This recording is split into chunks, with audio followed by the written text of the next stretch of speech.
that they don't police counties. They just ask them for reports, and the reports are sent. What authority does he have now to police counties to tell them that send your staff on leave and we are closing hospitals? If the speed with which Governor Oparanya is purporting to close down health facilities, he should have used that speed to close down the criminal enterprises that are abound in the counties. Today, nobody would be wanting anything in these counties. Madam Speaker, bad leadership diminishes everything. Madam Speaker, Governor Oparanya has not only diminished the functional and institutional integrity of our county governments, he has literally taken them to the dogs. In the last 10 or 12 meetings is because Governor Oparanya or COG, under the leadership of Governor Oparanya, they betrayed this house last year. And they betrayed Kenya last year. But they've been the first ones now to proclaim and tell the world that the Senate is holding money. Madam Speaker, Governor Oparanya, we have had 4 chairmen of COGs. But Governor Oparanya is the most colorless of all. Na bila shaka mtazamaji, ndivyo hali ilivyo. Sijui kaunti yako kwa sasa iko namna gani. Kumbuka nambari yetu ya arafa ni 22047 na tovuti www.tv47.co.ke. Pale kwenye mtandao wa Twitter ni @tv47ke, #Matukio Mtambuko @paukirobi, na bila shaka sema nami utueleze kaunti yako iko namna gani. Kwingineko ni kwamba serikali za kaunti zimejitetea dhidi ya madai ya matumizi ya shilingi bilioni 5 zilizotengewa na serikali kuu katika vita dhidi ya corona. Magavana sasa wametupia kidole cha lawama shirika la KEMSA kwa kutoa vifaa duni vya matibabu. Kupitia baraza la magavana, baadhi ya vifaa vilivyoagizwa na serikali za kaunti kutoka shirika la KEMSA havikufikia viwango vilivyowekwa na kuwaweka wahudumu wa afya katika hatari ya maambukizi ya corona. Wakiwa mbele ya kamati ya Seneti ya afya, baraza la magavana limetaka mabadiliko kufanyiwa kipengele cha katiba cha mwaka 2019 kuhusu sheria za afya, ambacho kilifanya shirika la KEMSA kuwa taasisi pekee nchini iliyo na mamlaka ya ununuzi na uuzaji wa dawa na vifaa vya matibabu. Kulingana na baraza la magavana, kaunti zimepata changamoto ya kupata vifaa vya matibabu kutoka shirika la KEMSA, haswa katika vita dhidi ya corona, huku wakilaumu shirika hilo kwa kutoa vifaa visivyofikia viwango vinavyohitajika. There is no way on earth that you can centralize the supply of reagents to all hospitals in Kenya and make KEMSA efficient. It would be completely a nightmare for KEMSA. Kulingana na ripoti ya kamati ya Seneti kuhusu afya, ilibainika kwamba kufikia sasa shirika la KEMSA halina uwezo wa kutoa dawa na vifaa vya afya kwa kaunti zote 47, jambo ambalo baraza la magavana linaafiki na kupelekea kulemazwa kwa baadhi ya huduma za matibabu. When we talk about KEMSA, it is not just also the pricing. It's not only the pricing, but it's also the availability. How can they cope up? If you make an order and the order takes 3 months, now within 3 months, how are you behaving with the patients in the hospital? If this is the only supplier you have to go to. Matamshi ya baraza la magavana kuhusiana na changamoto wanazokumbana nazo kupata dawa na vifaa vya matibabu kutoka shirika la KEMSA yanawadia kipindi ambacho shirika hilo limejipata njia panda kutokana na matumizi mabaya ya fedha zilizotengewa ununuzi wa vifaa na dawa katika vita dhidi ya corona. Makataa ya siku 21 zilizotolewa na Rais Uhuru Kenyatta kwa uchunguzi huo zimekamilika hii leo. Eli Logova, TV47. Naam, asante sana mwanahabari wetu Eli Logova kwa taarifa hiyo. Kwingineko ni kwamba wabunge wawili kutoka kaunti ya Samburu wamelaani vikali mauaji ya mama na wanawe wawili yaliyotekelezwa. Wabunge ni Isula Lesuda wa Samburu na Magharibi na Alois Lentoimaga wa Samburu Kaskazini wanasema mauaji hayo yalifanyika kilomita chache kutoka kituo cha polisi na hadi sasa hakuna hatua imechukuliwa kuwasaka wahusika. Wanasema mauaji yamekuwa yakiongezeka eneo hilo kutokana na utepetevu wa polisi na pia kuondolewa kwa maafisa wa akiba. Sasa wamemtaka waziri wa usalama Fred Matiang'i na inspekta jenerali wa polisi Hilary Mutyambai kuwatuma polisi zaidi ili kuwasaka wahalifu. Ndani ya kijiji Kwa hivyo tunasema pole sana kwa familia, kwa sababu sisi ni wanadamu. Kama mtu amefariki, basi tunasema pole sana. Lakini tunakasirika ama tunahusuni pia, kwa sababu tunahitaji serikali yetu ichukue hatua. Askari wale wako huko ni zaidi ya 400. Wale wako hapo karibu Baragoi, ambao wanasemekana wako operation. Lakini tunaona hawana hatua ambayo ya maana ambayo wanachukua, kwa sababu wanapewa majina ya watu wahalifu. Kama ni Wasamburu wanapewa majina, kama ni Waturkana wanapewa majina. Kuna hata wakati mmoja walipewa majina ya wale wanauza bunduki. Hatukuona mtu akiwa arrested. Pia wanapewa majina ya wale ambao wahalifu, CID wanapewa. Wanasema wafanye uchunguzi. Hakuna mtu amepelekwa kotini mpaka sasa. Kwa hivyo tunaomba hawa IG na Kinoti wa up their game, badala ya kulaumu wanasiasa, kwa sababu kila wakati mimi nimeandikisha seti mara 3 sasa na sijapelekwa kotini, kwa sababu hakuna ushahidi yoyote.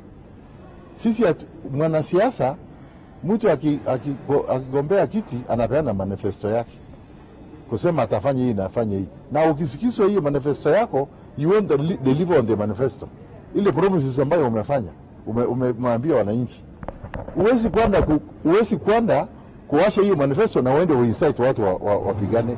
Hakuna mwanasiasa anataka watu wapigane, kwa sababu wakipigana basi hakuna kazi huko nayo, watalose kura. Sasa wanafikiria ati sisi tuna incite, yet they are not taking us to court for that kind of action, kama ni kweli.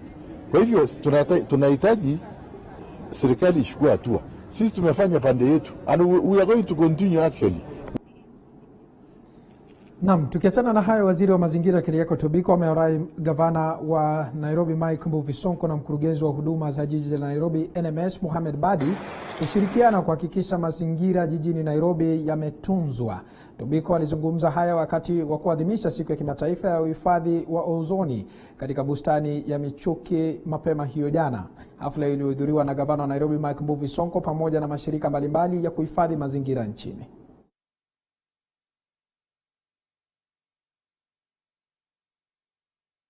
People of this beautiful country, serving the people of this beautiful city.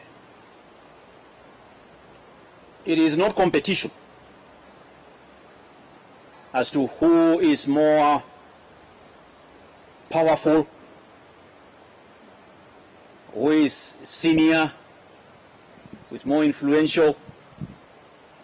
That really doesn't matter at all. What our people want and deserve is unity of purpose. The human race remains the greatest culprit in the degradation of our environment and depletion of the ozone layer. And it takes recognition of the same to reverse the effects and hopefully restore our environment to a standard that is suitable for all living organisms. Naam, tukiachana na hayo, kwingineko ni kwamba wakulima katika kaunti ya Nyandarua wamegeukia upanzi wa mianzi ambayo wanasema ina manufaa zaidi ikilinganishwa na ukulima wa viazi na pareto. Kwa mujibu wa gavana Francis Kimemia, zaidi ya wakulima 300 wanapanda miti hii ambayo ina uwezo wa kustahimili mabadiliko ya hali ya anga. Kimemia amepigia debe ukulima huu akisema kuwa wakulima watapata faida chungu nzima. The bamboo cash crop compared to pyrethrum or potatoes or milk is a much higher yielder, because you can see it's labor free, other than during the when you plant it and you're able to intercrop it when it is young with potatoes and any other crops. Once it's mature, it becomes a very thick forest, and as I've said, it grows up to 25 feet to 30 feet in this county, especially in areas like Merangine. The word Merangine means bamboo, so you do not have problems of weeding, problems of herbicides. There are no insects that attack the bamboo. Of course, there is modern husbandry that is required to make sure that the crop shoots up faster. But it's a very, very labor less, almost labor zero crop. After 4 or 5 years, you just wait for the end of the year, cut the crop, harvest it. 400,000 shillings are in the pocket for 40 years, and you're able to utilize it. As a country, we're able to get earn revenue from it, create employment, create wealth, and create opportunities for industries that will emerge and cluster industries that also emerge. Tuliona viazi iko na kazi mingi sana. Juu viazi ukishapanda kuna kazi mingi sana. Kupanda hiyo viazi, kupalilia, kupiga dawa. Dawa unakuta kabla uvune hiyo viazi unapiga kama mara 10 na kitu. Kisha ikishakoma hiyo viazi unakuta venye unanunua na broker ni bei mbaya sana. Hata kurudisha hiyo viazi inakushinda kurudisha. Juu unakuta saa pesa yenye unatumia kulima hiyo viazi, kupanda, kununua fertilizer, dawa, hata hairudishi. Sasa sisi tulionea vizuri tupande miazi juu haina kazi mingi. Ukishapanda kishalimia uifanye pruning, sasa unaongojea pesa. Naam, tukiangazia taarifa nyingine ni kwamba serikali iko katika harakati ya kutambua mipaka ya eneo la mashariki la msitu wa Mau na kutafuta njia ya kuwafurusha walio katika msitu huo kinyume cha sheria. Hata hivyo, baadhi ya wakazi wa eneo hilo wamekosoa hatua hiyo. Serikali imeanza harakati ya kutathmini mipaka katika eneo la mashariki la msitu wa Mau na kudhibitisha sera za kuwafurusha wanaoishi katika msitu huo kinyume cha sheria. Hii ni jitihada za kukabiliana na visa vya mizozo ya ardhi katika eneo hilo. Zungumzia eneo la Nesuit, Njoro, baada ya vita vilivyoshuhudiwa, mshirikishi wa eneo la Bonde la Ufa, George Natembea, amewataka wakazi wa eneo hilo kudumisha amani. Kabla ya malizie kupeana, watu wakaenda kotini. That was 1997. Na ukakuwa na injunction. Yeah? Settlement ilitakana kuishia hapo. Wangojee uamuzi wa mahakama. Hiyo ndio mpaka sasa 1997. But as you can see, kuna watu ambao wako beyond that, and watu wengi sana. That's why I'm saying we have to make a resolution one way or the other, wala tutafanyia namna gani.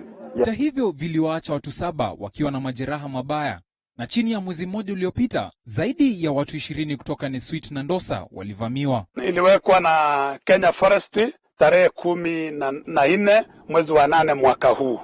Na hii ndio ilichangia, tangu iwekwe hii ndio imechangia vita mara kadhaa. Umesikia Nesuit inapiganwa, ni hii kitu ndio imelete vita. Hata hivyo, wakazi wa eneo hilo wamekosoa hatua hiyo ya serikali.